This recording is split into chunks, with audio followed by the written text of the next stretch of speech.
পঞ্চম মৃত্যুবার্ষিকী উপলক্ষে আয়োজিত এই আলোচনা সভার মাননীয় সভাপতি জাফরুল হাসান সাহেব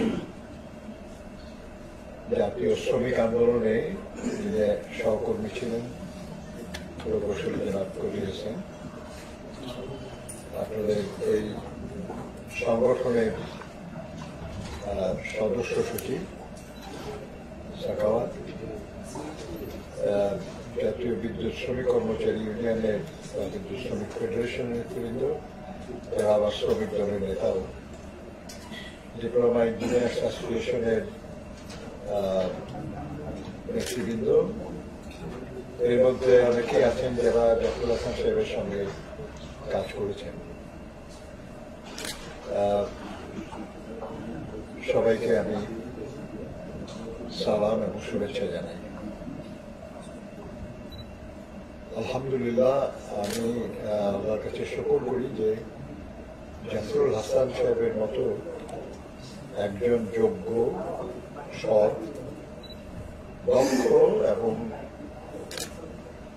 শ্রমজীবী মানুষের কল্যাণকামী একজন মানুষের সাথে আমার কাজ করার সৌভাগ্য হয়েছে।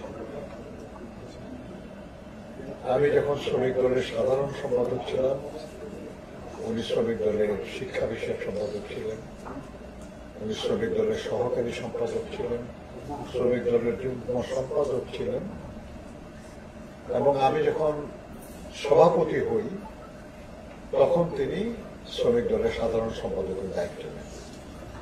একটা সংগঠনের সভাপতি এবং সাধারণ সম্পাদক কিংবা সাধারণ সম্পাদক এবং যুগ্ম সম্পাদক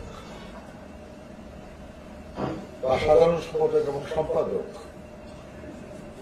ঘনিষ্ঠতা তো অতি স্বাভাবিকভাবেই থাকে, এবং আমি আল্লাহর কাছে শুকর করি সবসময়ের জন্য যে আমার শ্রমিক আন্দোলনে জাতীয়তাবাদী শ্রমিক দলের সময়টাই বড়, এবং এই সময় আমার সভাপতি ছিলেন মরহুম ইস্কান্দার হোসেন, শ্রমিক দলের সভাপতি ছিলেন মরহুম আব্দুল রহমান সাহেব, এরপর আমি সভাপতি হই এবং সাধারণ সম্পাদক হন মোহাম্মদ জাফরুল হাসান।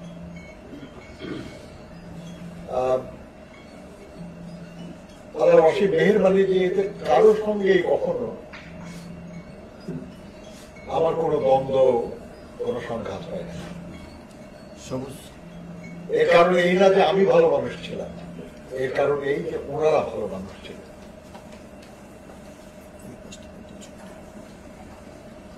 ভাবেন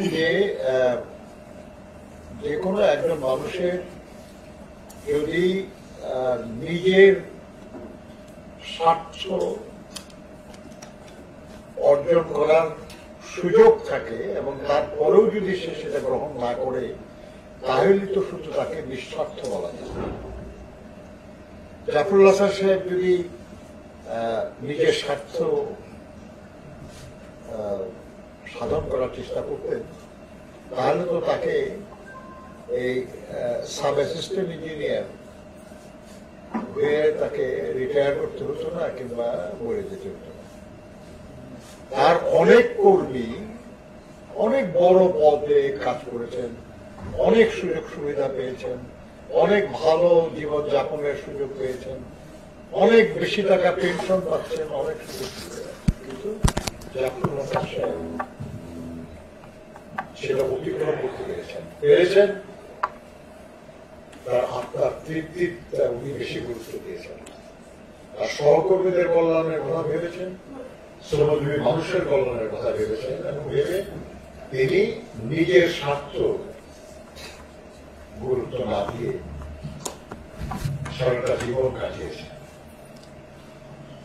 কতভাবে তার উপর চাপ দেওয়া হয়েছে, কতভাবে তাকে ক্ষতিগ্রস্ত করার চেষ্টা হয়েছে, তা আপনারা সবাই জানেন, আমিও জানি, সবাই জানি। এমনকি তার মৃত্যুর পর তার স্ত্রীর উপর যে অত্যাচার চালু হয়েছে, অন্যায় ভাবে অবিচার করা হয়েছে, সেগুলো আমরা জানি। কিন্তু দেখেন, সক্রেটিসের একটা গল্প আছে, গল্পটা সত্য ঘটনা, যে তাকে যখন তৎকালীন সম্রাট হুকুম করেছেন যে তাকে হেমলক, একটা বিষ, খুব কড়া বিষ, যে ওই হেমলক পান করে মৃত্যুবরণ করতে হবে। ভাবেন যে কেউ তাকে মারবে না, তাকে তাকে বলা হলো যে তাকেই ওই বিষটা পান করে মরে যেতে হবে, এটা হলো আদেশ।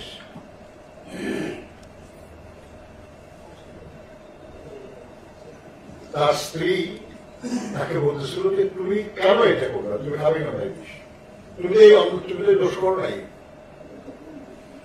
সক্রেটিস জবাবে বলছিলেন যে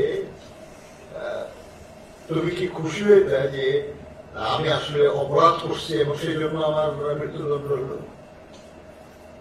সেটা হলে কি তুমি খুশি হয়েছে? বলো যে এই তো ভালো যে আমি অপরাধ করি নাই, অথচ আমাকে দণ্ড ভোগ করতে হচ্ছে। ইতিহাস আমার প্রশংসা করবে, আর যারা আমাকে দণ্ড দিল তাদেরকে ঘৃণা করবে।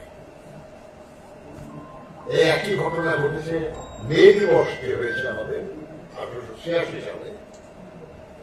সেই মে দিবসের যারা নায়ক ছিলেন তাদের যখন ফাঁসি দেওয়া হয়, তখন ফাঁসির মঞ্চে তারা বলেছিলেন, আজ তোমরা আমাদের গলায় ফাঁস দিয়ে আমার কণ্ঠ রোধ করছো, কিন্তু একদিন আসবে যেদিন আমাদের কণ্ঠই বেশি শোনা যাবে, তোমরা নিক্ষিপ্ত হবে ইতিহাসের রাস্তায়। তাই হয়েছে কিনা? তাই হয়েছে। জাফর হাসান ওরকম একজন মানুষ ছিলেন, তিনি নিজের স্বার্থে কিছু করার চেষ্টা করেন। যতটুকু যা হয়েছে কঠোর পরিশ্রমের, যারা তাকে ক্ষতির চেষ্টা করেছে তারা বরঞ্চ আজকে ইতিহাসে নাই, আলোচনায় নাই। 5 বছর আজকে আমরা বছর মৃত্যুবার্ষিকী পালন করছি না, একটা দুটো জায়গায় না, বহু জায়গায় তার মৃত্যুবার্ষিকী পালিত হচ্ছে। আপনারা সহকর্মী আপনারা পালন করছেন, ইউনিয়নে যারা ছিল, শ্রমিক দলে যারা ছিল, সবাই পালন করছে, সবাই মনে করছে, স্মরণ করছে। এবং জাফর ভাই তো খালি শ্রমিক দল আমার স্মরণ করি না, তিনি প্লিজও আমার স্মরণ করেছেন। ওখানে আমি মহাসচিব, উনি আমার মহাসচিব ছিলেন বহু বছর। আমি নির্বাহী পরিচালক থেকে যখন দায়িত্ব ছেড়ে দিই, তখন তাকে দায়িত্ব দিয়ে গেছে। এখন একটা জিনিস আমাদের মনে রাখতে হবে আর কি, যে কাউকে যদি আমরা শ্রদ্ধা জানাতে চাই, তাহলে শুধু তার গুণের কথা বলা না, সেজন্য প্রশংসা করা না, জেনুইনলি যদি শ্রদ্ধা জানাতে চাই, তাহলে তিনি যেমন আচরণ করতেন, তিনি যেমন সহকর্মীদের প্রতি দায়িত্ব পালন করতেন, সেটা যদি আমরা অনুসরণ করতে না পারি, তাহলে মিশামিশি এইগুলো বলা আর কি, যে উনি খুব ভালো মানুষ ছিলেন, আমরা খুব শ্রদ্ধা করি তাকে। আমি আমি আমি অবশ্যই মনে করি যে আমাদের এই বক্তৃতা তার কাছে পৌঁছবে না, আমি যদি তার জন্য দোয়া করি সেটা তার কাছে সত্যি যদি হয়, এটা যে আমরা তাকে ভালোবাসি, তার ত্যাগ, তার যোগ্যতা, এর প্রতি আমাদের শ্রদ্ধা আছে, তাহলে আমাদের উচিত হবে যে আমরা যখন আমাদের আত্মীয় স্বজনদের জন্য দোয়া করি, তখন যেন আমরা তার জন্য দোয়া করি। সেটা পৌঁছবে এক। 2 নম্বর হলো যে সত্যি আমরা যদি তাকে শ্রদ্ধা করি, তাকে যোগ্য ভাবি, তাহলে উনি যেমন চলতেন, উনি যেমন কাজ করতেন, উনি যেভাবে সমস্ত রকমের লোভ, লালসা, উচ্চাকাঙ্ক্ষা ইত্যাদি অতিক্রম করতে পারছেন সহকর্মীদের স্বার্থ রক্ষার জন্য, আমাদের সেটা পেতে হবে।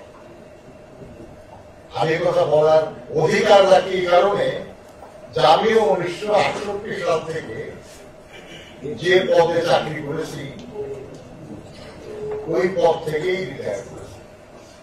আর প্রমোশন নিলে অফিসার হওয়া যায়, অফিসার হলে রিটায়ার করা যায়। এই কাজগুলো আমরা করেছি।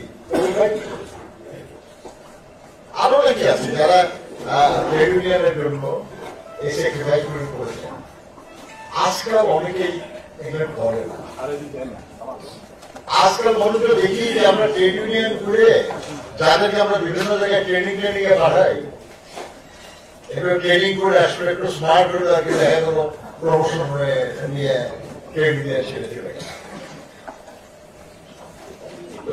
এটা হলো প্রতিষ্ঠানের প্রতি আবেগ এবং যে কাজ আমি করি সে কাজের প্রতি আমার শ্রদ্ধা, এটা বলতে হবে।